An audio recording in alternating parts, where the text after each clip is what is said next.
Hello. Tonight I am going to be reading you the story of Stingy Jack.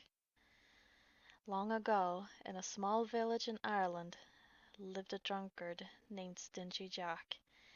He wasn't held in very high regard by the townsfolk.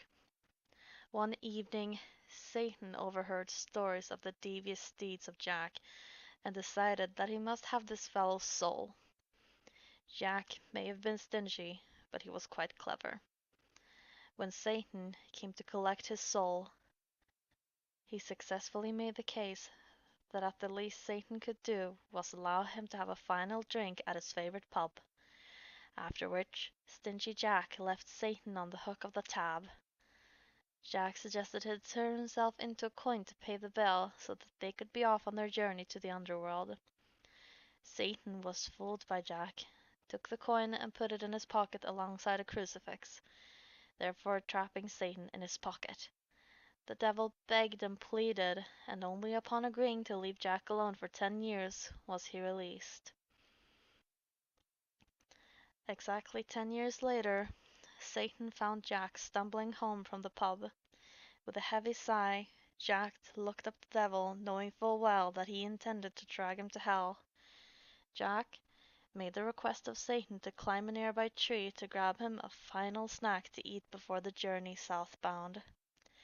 Satan, apparently still not as clever as Jack, climbed the apple tree.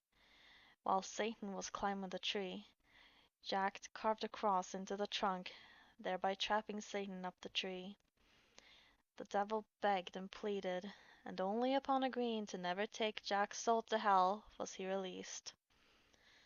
Many years later, when Stingy Jack took his last breath and died, Saint Peter refused him entrance into heaven for all his evil deeds. Satan also refused him entrance into hell due to their contract. In one final parting gift, Satan gave Jack an ember ablaze with hellfire.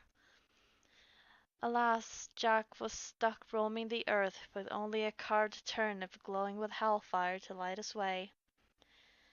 When Stingy Jack ceased to be, Jack of the Lantern began.